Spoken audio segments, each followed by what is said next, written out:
Minutes are approved. Next item is smart scale resolution of support.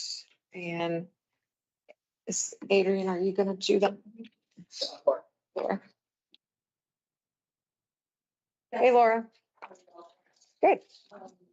So we have resolutions before you for support of 6 smart scale applications that GRTC is submitting either on our own or on behalf of the County of Henrico and the Virginia Public Rail Authority.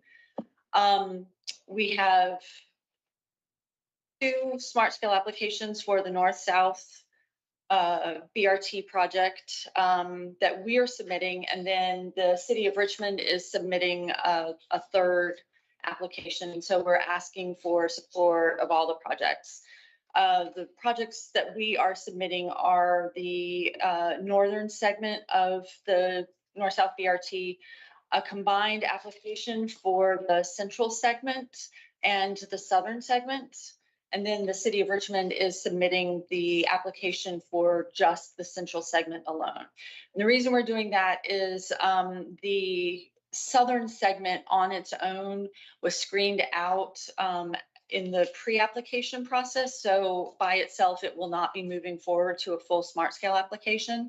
The DRPT and OEP gave us the option of submitting the central segment by itself, which the city of Richmond's doing, and then also submitting a combined central and southern segment, which GRTC will be carrying. In addition to those 3 applications, we submitted on behalf of Henrico County an application for construction funds for the Western Extension BRT, and also for a Willow Lawn Transfer Center and Park and Ride. And then the last application that we submitted on behalf of the VPRA is for a rail layover facility near the Fulton Yard in the city of Richmond. So was the southern segment, was it screened out for independent? Took the words right out of my mouth. Exactly. What was it for? I didn't hear. What was it? It was screened out for independent utility. I unfortunately I can't remember what OEP stands for, but OEP is an office in within VDOT that oversees the smart scale process, and they felt that on its own, the southern segment, which is basically from Southside Plaza to Stonebridge, didn't meet their criteria for being able to operate on its own. Basically, without the connection to like the downtown area, it wasn't necessarily a demand for a BRT by itself on Midlothian Turnpike. So they said if it's connected to this area and the rest, then it could still be a BRT. So now it's giant. You've got the giant central southern guy. From North 8th Street down to Stonebridge Plaza, yes. All righty. Is Mrs. Donald on? He not on it. Pause. I'll be on today. I got some city of Richmond questions, so Okay. I cannot support this right now. Okay. Yeah. The 6 that were submitted, they fairly line up with the high priorities for the CIP projects for GRTC. Is that fair to say? I would say yes, with the exception of the VPRA one, which we did submit.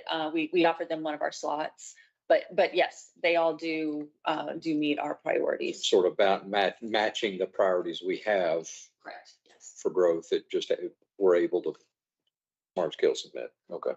Yeah, and be clear, so this resolution still includes the phase 1C, Well, right? It's still in this Yeah. resolution. So, I mean, it's actually a great opportunity. They came back and said that we could still apply for the Midlothian Turnpike if we combined it with the downtown area. So all 3 are moving forward. Yeah. Which is good. So I don't know if that helps alleviate your concerns. Yes and no. It's not y'all. It's just I got some questions for the city. Okay. And you need the resolution for the August 1 deadline? that's correct. Yes. Okay.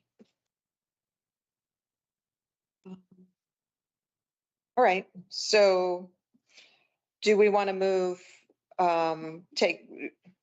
some of these forward, some of the resolutions forward and just pull out the, Yeah, and I don't want to hold them up. So if we were to not move it forward, because I do have some questions, how do we like come back to it? Like, I don't want to hold them up as well, but I do have questions. it could come back to the full board next week. So we could just, either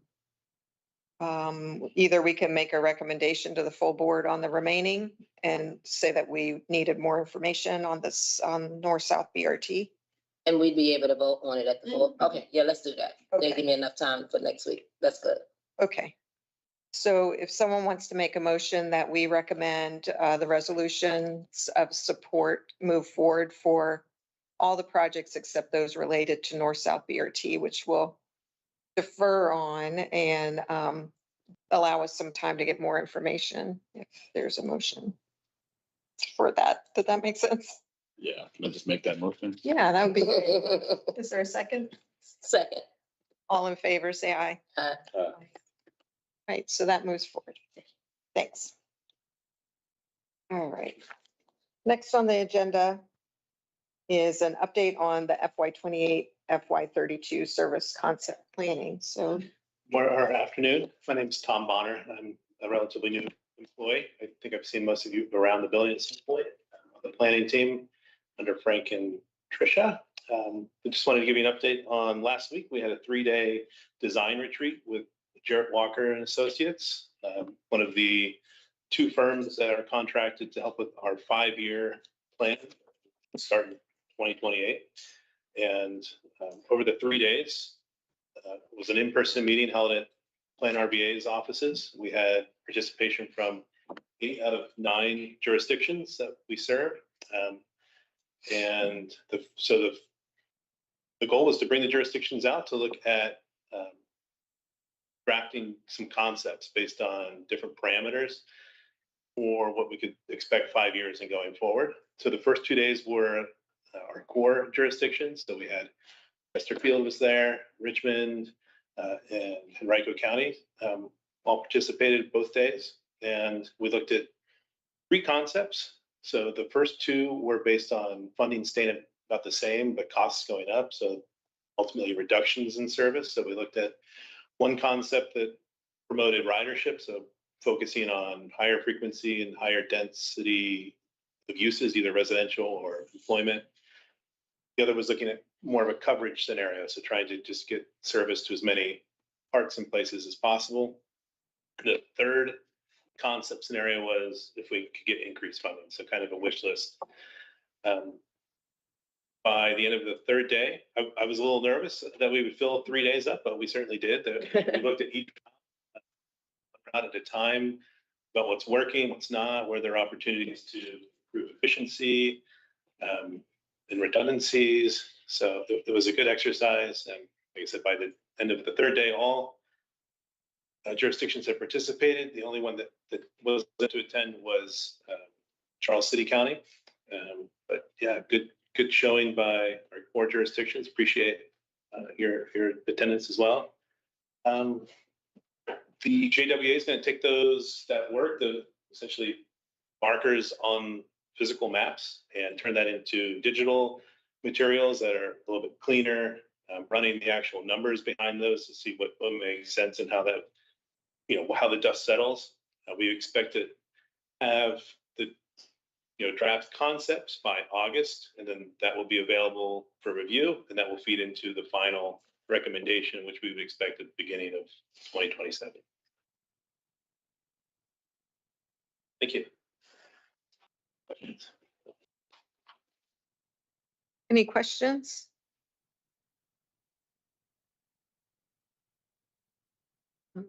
Just based on a request you guys had last time, the 5-year projections that were input, I'm still waiting to get that back from the Jarrett Walker team to look at. We talked about looking at what the actual dollars are, so we could include that like in the framework conversation. As soon as I get that, I can send it out. Okay. Or just an overall observation on this component that says, service is needing to continue to grow and revenue sources aren't maybe keeping pace with that.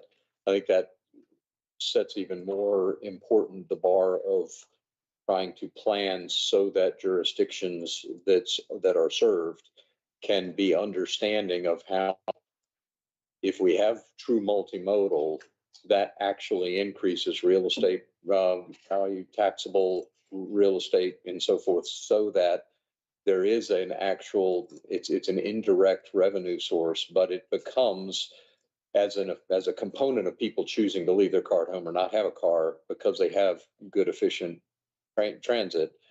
That creates zones of development and higher density or whatever that yields more taxable revenue to the localities. So I think this is one of those hidden areas where we all want to see more walkable and multimodal places, but I think it's even more important when we start talking about long-term issues of, whether it's free fare, whether it's other type elements like that. I think this is very important and timely to talk about. Yeah, and I think there is the north-south TOD study underway now, which directly addresses that for north-south BRT. I think in the transit planning workshop, when we got to the expanded scenario, the goal was to try to expand 20%. I think we probably expanded to 100%. So everyone was kind of grouchy on the first 2 days about cutting stuff and excited about the third day when we were doing the expansion one. But yeah, it always boils down to that money. Always a problem. But yeah, your point is well made that investing in transit can yield more investment in a corridor, which in turn generates revenue as well. It's a mindset first because it's sometimes hard to quantify. How many people are, in Chesterfield, right at the city line, are going to be investing in a hotel, and how much of that is made more possible because there's a nice stop there that people are choosing to live at the James or stay at the hotel there or whatever it might be. That there's pockets of that in Henrico and in the city and other jurisdictions that we haven't even talked about, I think, in the future. So we need to start thinking that way. Yeah. So that it gets into comprehensive plans, so that it gets into areas of the local government that can start considering how we fund other things.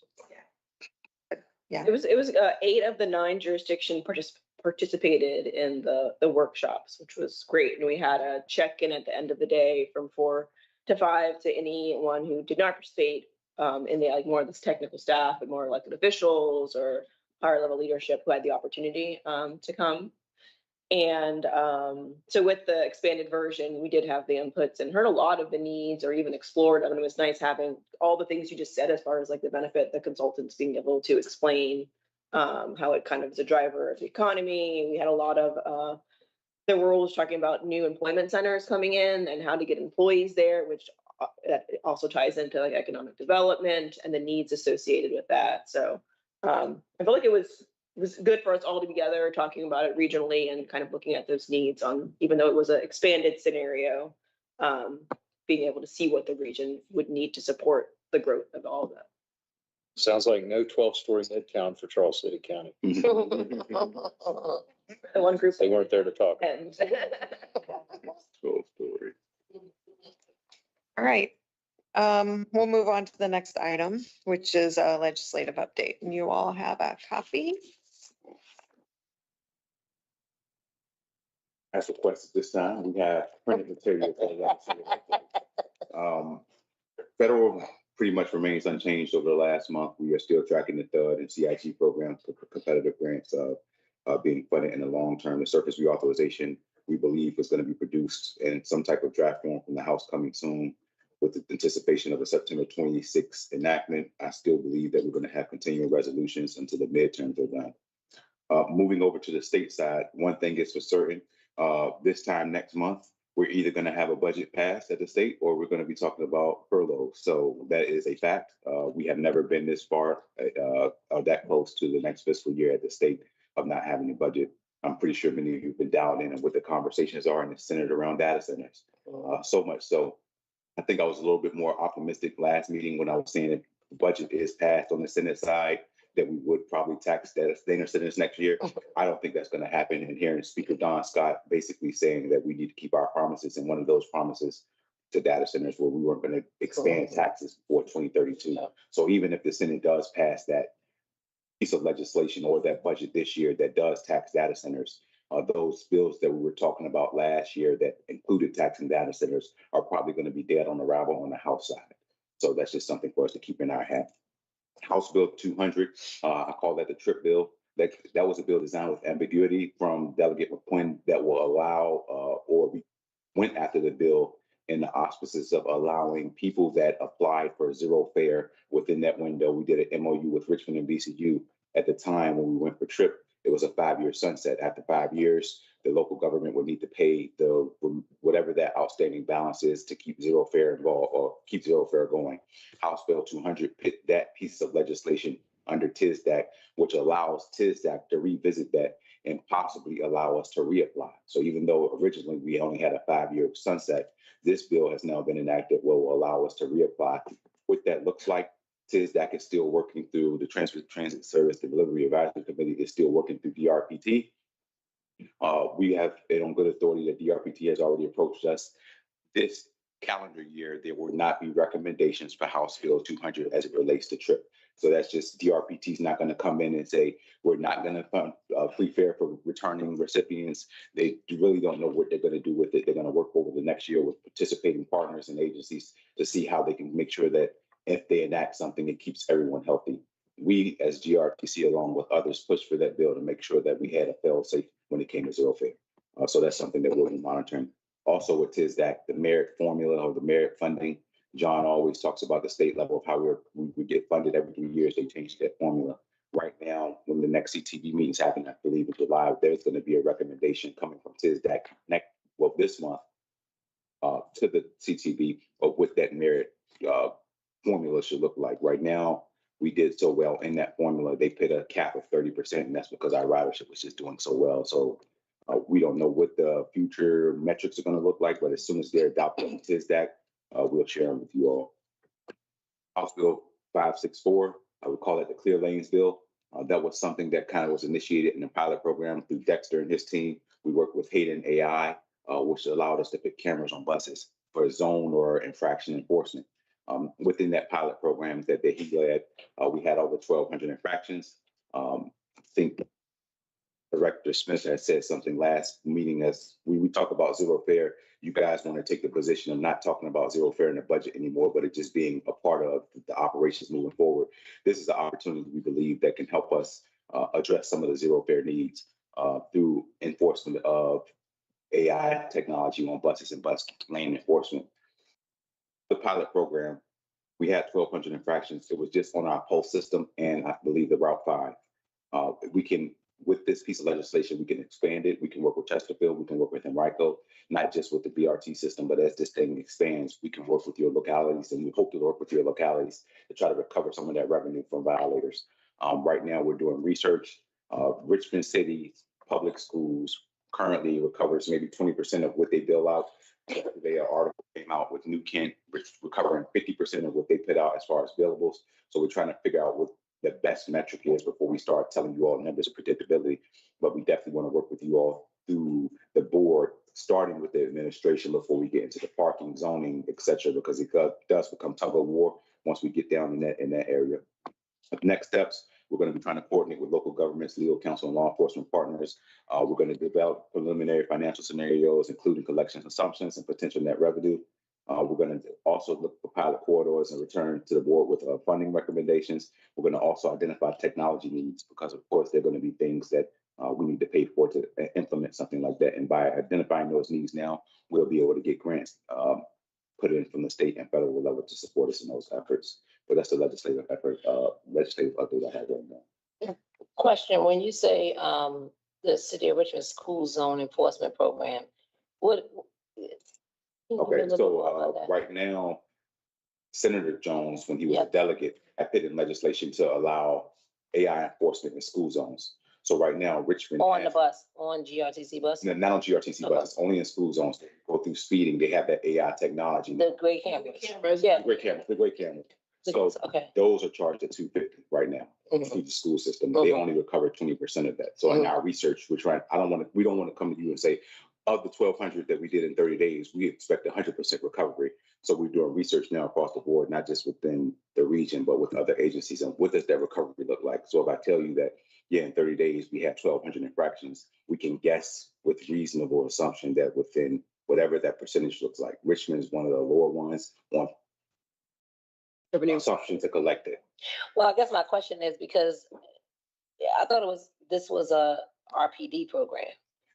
This bill just passed this year. I So saw now that, yeah. it becomes expanded where now buses are allowed to put them on their buses to enforce it. But what you're talking about, it was only a RPD program. So, okay, and so with this bill passing, you're saying that buses are allowed to but how many, I don't often see a lot of buses in the school zone, so that's what I'm. And so it's not just school zone, it's across our entire system. So Oh. if you're parking right now, once you get out of college. Parking in the bus lane. Right. Okay, because I'm confused. I'm like, the school BRT. zones, I'm like, that's a different. Just category. using it as a comparison of somebody Okay. trying to collect funds. Got from it, okay, an okay, infraction. So okay. not only school zones, our entire system. Okay, I was just going off of what you had there. That's why I was like, school zones. I'm like, that's Only using it RPD. as only as a Okay, comparison. so if somebody's parking in the bus lane. Correct. Okay. Parking in the bus lane, parking in front of a bus stop. That's not just the city of Richmond. That could be a Chesterfield, wherever it is. Yeah, correct. We're using Richmond public schools because they already had that type of technology. Got in it, place. okay.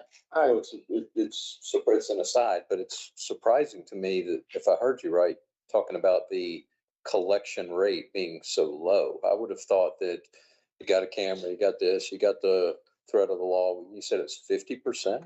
New Kent right now, this is an article that just came out. New Kent has done over 124,000 citations, Okay. only 50% recovery. That's on 64, right? 64, I'm sorry, New Kent 64 after ride. Dropping through New Kent, yeah. Does the other 50% go to the vendor or does it? No, it's people don't pay, or they're not paying. Correct. Richmond in particular has delinquent payments. And they only had like 1% manage that program, so that's why. May not have even filtered through the system of people That's what I- initially not doing it, but then threat of points, threat of this, that, Correct. because that number seems really low. Yeah, so my understanding, Full disclosure, my wife got one in Chesterfield in front of Manchester Middle, and we wanted to argue against it because she swears she was with her father and they had the flashing lights that say it's now 35.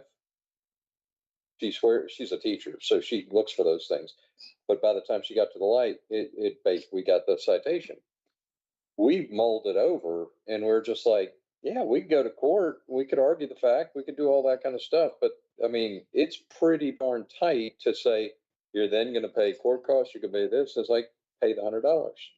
And so that is part of the shock factor that it would be so low. I think, Nicole, I think it's going to go way up. I think that number is going to go up by the time it filters through once New Kent has more maturity on it. so my understanding, unless there was a bill that was put this year that actually made it punitive, there is no punishment for not paying. Correct. So that's why people find that out. So you decide to pay or not. It's kind of voluntary whether you pay. And I think there was legislation, I can't remember what bill it was, that actually would apply a fee or something, wouldn't let you register your car again, wouldn't let you renew your driver's license. Can't remember what the punitive. It's a letter threat that really doesn't have any backing. Yeah, Maybe that's why they were. Like it doesn't go. Check. Right. Criminalized and doesn't go on any record. Oh, so that's one of the issues with those programs. We actually were worried at the beginning that it was a scam because all the stuff we're getting, and we're just like, this is a non-moving violation. You're saying she was moving 47 miles an hour. I think that's why they have to word it that way. It's doesn't go on crazy. Okay.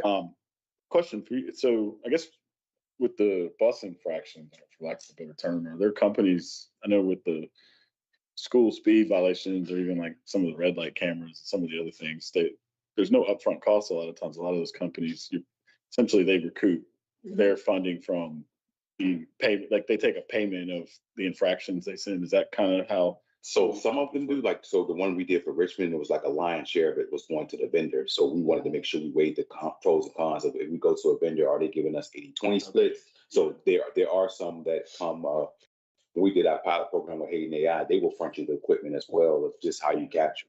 But then on the back end, what does those percentage breakdowns look like. So I know for Richmond, I think they were keeping 20%, where the lion's share went to the vendor. I don't think we want to enter in. And some of the vendors send the letters. Yeah, they send all that. They just do it all. It's Yeah, that's what I say. So you're not necessarily, but I do know one of the things, I guess, with this bill, does it still require a sworn in officer to verify the infraction? So that would still be something that the localities. That's why we had to work with the local governments. I didn't want to, I don't think we wanted to go to parking enforcement first and then get the tug of war, see if the administration, city councils will support it and then work backwards. But we do need a sworn officer. We will also, I don't think we're going to have anybody go out here sending out notices. So we will probably mimic what that looks like as well, working with someone to have that done.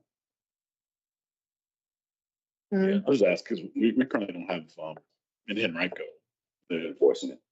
but we're not using, so we're not using cameras for school zones, red light cameras, like we don't have any of that infrastructure. On child defense county, I'm over. I just said we don't have that yet. I was just pointing that out. We don't have a setup. Y'all want, you want? We could bring the No comment, but I'm just saying we don't have a setup. When we talk about revenue down the road, we talk about zero fare, expanding Western Extension. Some of this might help with that shortfall.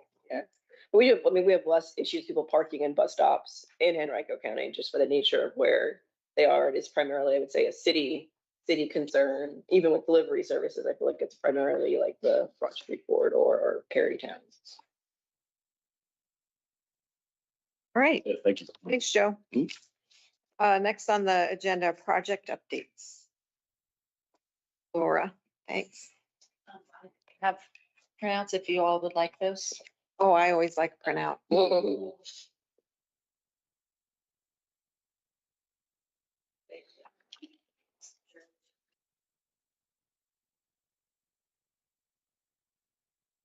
So this printout has projects that we've been talking about for a while, but there will be a number of newer projects that I'll be adding to the list probably in the next month or so.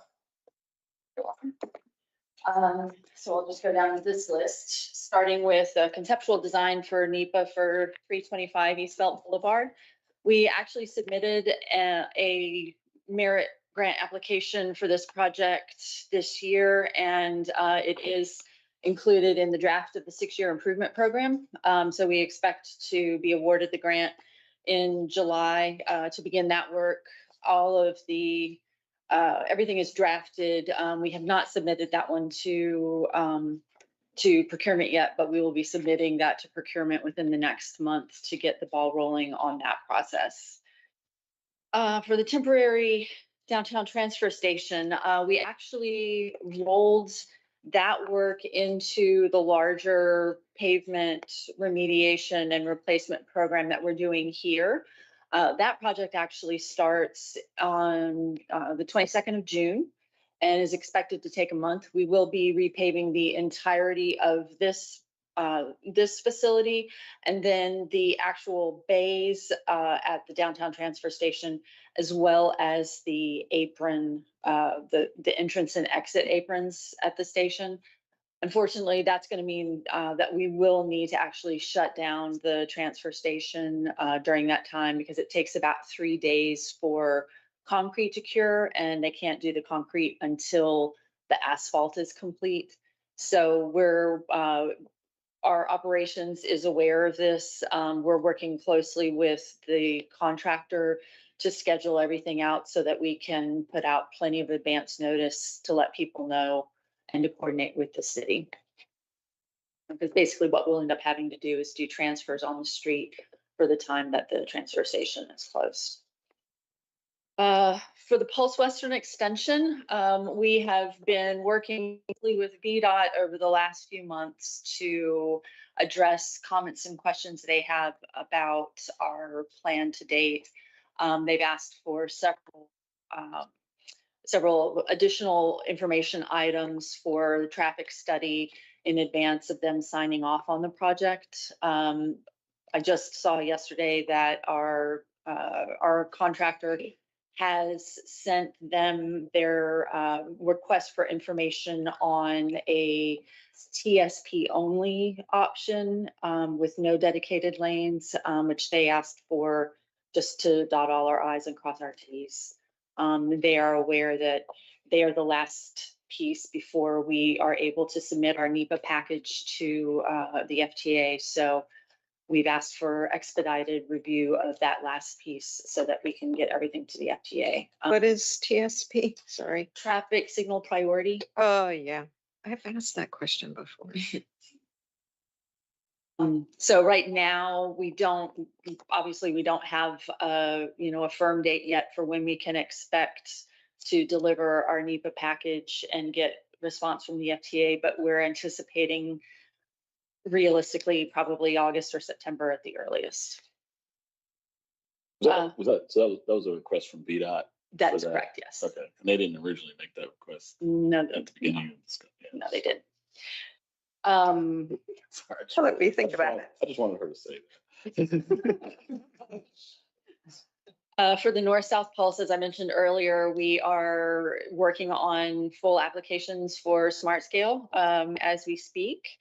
And in addition to that, we also have this design advancement initiative going on where we had aerial surveys and geotechnical sampling done earlier this year.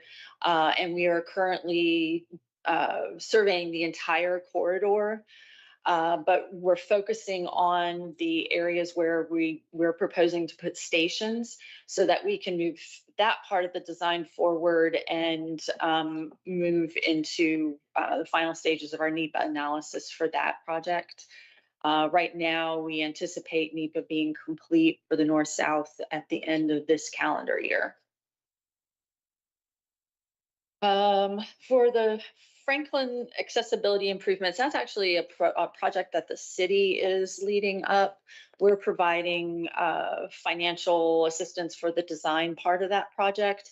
We have coordinated with the city and DRPT, and the city will be billing us for the design portion. As far as I know at this point, we have not begun receiving bills for that. And that project is going to be a pedestrian hybrid beacon on Main Street at 24th Street, actually. For the permanent downtown transfer station, y'all may be aware that we released the request for proposals to developers for that project last week, I believe, or week before last. And the proposals will be due on August 28th of this year. There is a site visit for the developers scheduled for the 25th of this month. For the North-South BRT TOD study, that Barbara mentioned earlier today, that study is complete and our consultants are doing their final QA/QC, and we expect that report to be issued by the end of this month. And then for our ETI project, currently we have installed 219 benches, shelters, and trash cans. We have 47 shelters and trash cans that are in the permitting process and waiting to be approved. And we have another 88 shelter and trash can designs that have been completed and either have just been submitted or will be shortly submitted for permit review by the localities. All right. It's a great update. Anybody have any questions? And you said you have other things. That's correct. I mentioned the merit grants earlier in my report, and we were successful in getting grants for the replacement of our chiller, which serves the entire facility, replacement of our server room HVAC system, and replacement of our elevators. Oh, good. So we're going to be doing a full procurement for the elevators. So we're anticipating a pretty long lead time on that. And once we award a contract, the manufacturing lead time is probably 6 to 8 months. For the chiller and the server room HVAC system, we have shorter lead times, which is good news. But at this point, we're doing some additional coordination with the vendor, and should have information for you on those, we hope, at our next board meeting. Great, thanks. Well, yeah, the only thing I'll add, I mean, probably understated, but I mean, that's a big accomplishment, I guess, getting 47 shelters ready for installation, design process, navigating that. Ready to go. Yeah. Great. Yeah, thank you. Catherine Long, our transit infrastructure manager, has done a tremendous job of getting things organized and getting a routine in place. So Did we get a list of where those shelters were going? Did we get? Yeah, we can provide you. She actually did a PowerPoint recently for CVTA. We can give to you. Also, we have a website that has the links of where everything is. I really like that website. It's very handy. Mhm. Thank you. Any other questions? Right. Next item is the full board agenda review.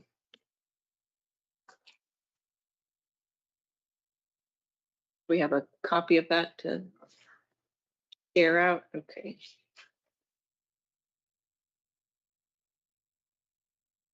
Let me grab this, Janice. I want to be able to.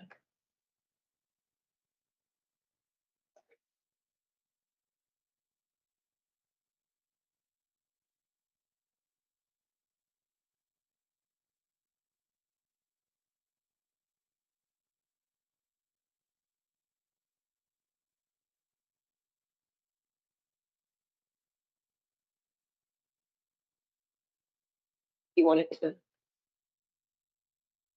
move on. I do have a comment. There was a couple other with the new business follow-ups that were requested, like the comparison of the service that's going back for June that she has provided handouts she can give to everybody if you want to go ahead and do that. Or if you just, is it not a handout, it's a presentation. Yeah.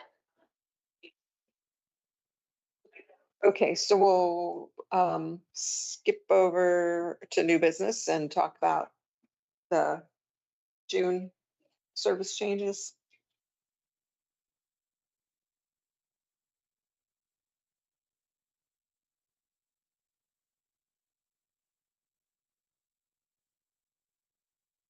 Took a different link to join. Shoot. Sorry, I joined the meeting. I think I have to join from here. I just sent it to you, Oh. to team.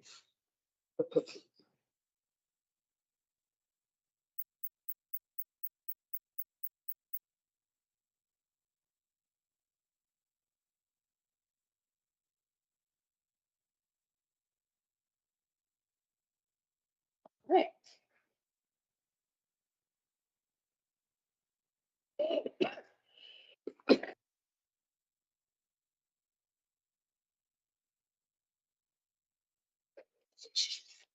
Have my notes. Been crazy. Run through the July 26 service updates. So we're focusing on some adjustments for the 4A and 4B, and this is adjusting the layover time to minimize the impacts that the neighbors feel about loitering buses right outside of their houses. We did some adjustments to the runtime for Route 5 to improve on-time performance. 7A and B, we also added trips back to the Route 5. The 7A and B, we added trips back, and then also adjusted that layover location like we had talked about previously for RIC. That was an immediate fix, like an immediate detour that went into effect that we didn't have buses empty laying over in front of the airport. For this booking, it's just making that like an official change in our system, in our mapping. Route 20 is also the adjusted run times. And then for the 95 Express, we've added stops to Bright Point Community College for just connectivity and route station. And so that will be northbound and southbound. We'll do the loop around Bright Point, servicing all of the stops that it crosses there, and then continuing on. So the 4A and B was adjusted so that there's no layover near residential, or moving it a little. Smaller layover, yeah. Keeping it to 3 minutes and under. Okay, shorter layover. 5 adjusted run times on time. So that I noticed in your notes. Yeah. Using your new program, Yeah. just refining it, so you've got better on-time performance. And then 7AB, adjusted layover location, sort of like A and B. Adjusted layover location. Yeah, so that one we met. Oh, the airport. Yeah, the airport. So we're already doing that detour to the Waffle House. This was just kind of making it not a detour, making it part of the permanent routing. Just kind of more concise across the board that it's an official change in their system. Sorry to make you. No. I And then realized I probably did that very quickly, so I can. What do you got? got? Okay, I'm good. Anyone questions on those? Yeah, okay. And that's happening July 1st, July 12th. July 12th. Or go live. And then I have a summary of the trips added back just so that we could see the impact. I can absolutely get a print off of this as well. I realize how small that must be. So looking across left to right, we have the route, we have what the service was in October, what the reduction was in February, and what the service that's being put back in July is, and then the impact that that new change is going to have on our riders.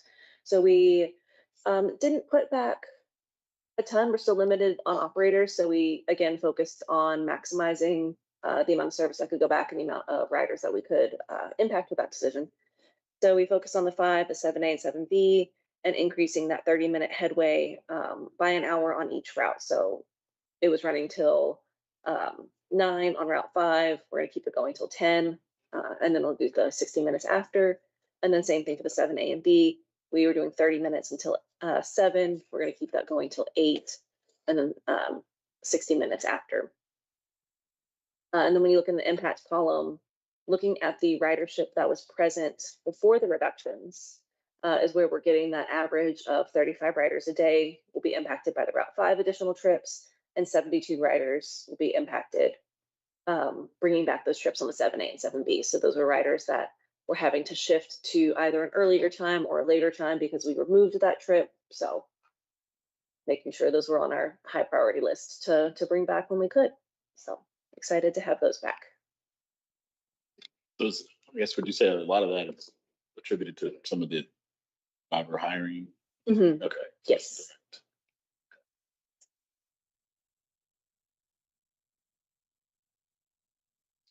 Yeah, I guess at that time we should have about 322 as our projection of operators and had dropped down to like 311. Okay. And then we're kind of with the operators too, kind of making sure we have decent extra board and that percentage up as well, which is why we're not going crazy on returning service, kind of a balance of finding out the extra board percentage and added trips as well. Mm-hmm. Yeah, I think you all did a good job of looking for, looking at the data to see where the fewest people would be impacted with the changes that happened in February. Mm-hmm. And you explained last time that, you know, making the service reliable and, you know, efficient, restoring it back to what it was doesn't necessarily make sense because you've already identified that it was underutilized. Mm-hmm. Yeah.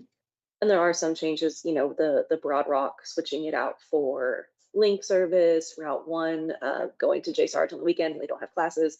You know, there were some changes that were made that we're not going to be reverting back to. That was not because of the operator shortage. That was just service planning, making adjustments. And then speaking of Broad Rock, I did just want to highlight our Broad Rock link since it's brand new, just so we can keep track of how it's going and how it's being utilized. We'd love to see that trend of people catching on to the service and using the service. And so we see our ridership going up and up month over month. So it'll be exciting to see where that kind of naturally plateaus. And then people are using it, you know, kind of how we expected along the corridors and in place of the Route 88, that Philip Morris and the neighborhood to and from Southside Plaza for additional options. And then to the hospital as well. The total ridership comparable to the, I guess, 6th route?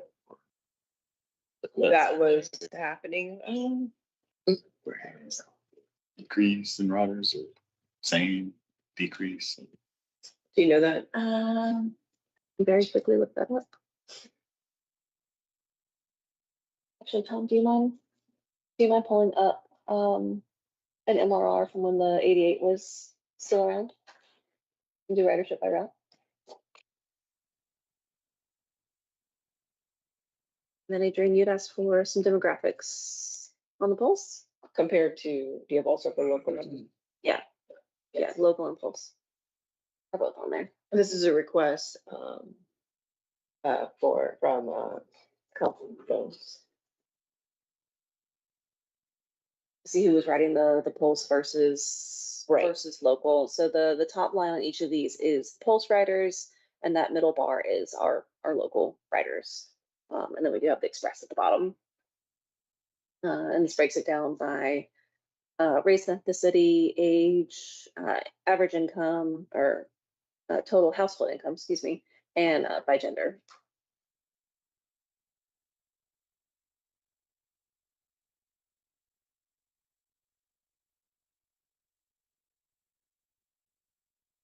Can send this out. You can also add I the, can't read none of it. yeah, we'll send it out. Percentages, but like. Like, Okay. The percent is smaller, the actual I'll numbers. try. Mr. Like when you take the eye doctor test, you'd be like, pee, choose. Yeah, I'm like, I can't read none of that. Survey. This fall. It's all right. Somebody said something. See?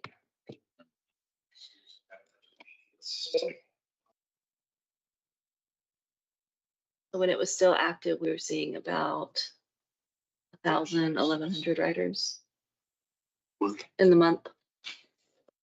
The whole 88. So we're not quite there yet at our monthly ridership for Broad Rock, but pretty close, couple hundred off. Hasn't plateaued yet. either. Yeah. Okay. And with that low level of ridership, some people are gonna find different means and different, modes that, better suit them, but, and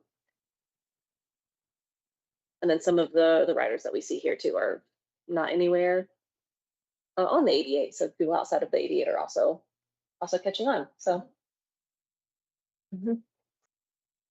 Yeah, just wanted to bring that to the group's attention so we can keep track of how people are using our newest expansion of link services. Yeah, great. Any questions? Okay. Thank you. Full board agenda review. You have a copy? You guys want any, other summaries of other action items, happy to provide, or if you have just general questions.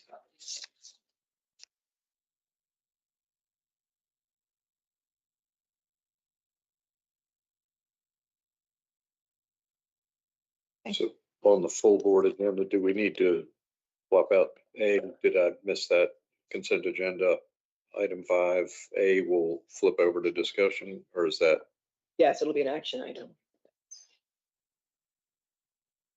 We'll make that change. All right, any new business? Additional new business? Yeah. Only thing I'll add, I guess, with the service changes, probably, what's the plan for communicating that out? I know that's a question that can come up. Yes, and I have requested our comms team to send the exact thing to us, and they'll have it for tomorrow's meeting, but I'll send it to you guys as well. But it's very similar to last time. They'll put it on, our infotainment systems. They'll put it out. Let me know if I'm missing something or if someone from comms here. What did we do last time? They put it on all of our apps. We'll put it on our website. Help me, Tricia. Emails. Our general email blast, social media, infotainment, yeah. Okay, okay. Oh, she did that earlier? Oh, okay. Recorded audio announcements.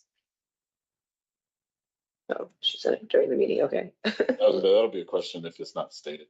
It came out of the last meeting too, so we did have them prepared. She did send it at like 1:50, so I do have that to send to you guys. Yeah, I think it probably would be good too to make it clear too as that these restorations are happening as you're hiring drivers. Yeah, we let people know that the trips are back for those are, so they can adjust their travel patterns. Absolutely. Okay. Okay. All right, next on our agenda is closed session. So I move that the Development Committee of the GRTC Board hold a closed meeting pursuant to Section 2.2-3711A 29 of the Code of Virginia to discuss the status, terms, and scope of a memorandum of understanding relating to the use of real property known as 500 North 10th Street, because discussion in an open session would adversely affect GRTC's bargaining position. Second. All right, all in favor?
Right, so we're back in certification of the closed meeting, whereas the Development Committee of the GRTC Board of Directors has convened in closed meeting on this date pursuant to an affirmative recorded vote and in accordance with the provisions of the Virginia Freedom of Information Act.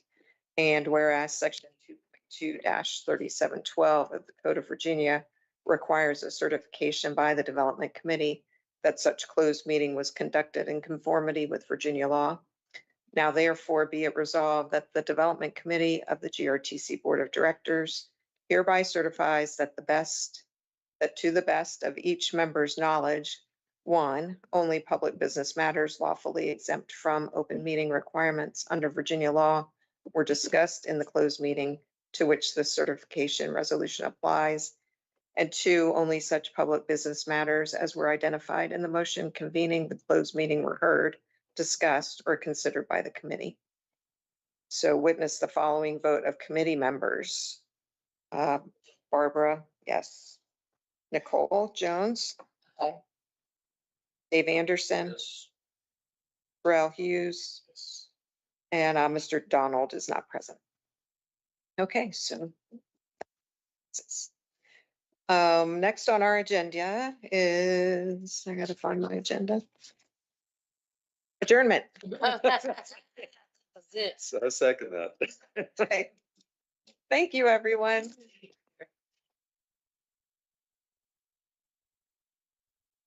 Turn lawbreaker.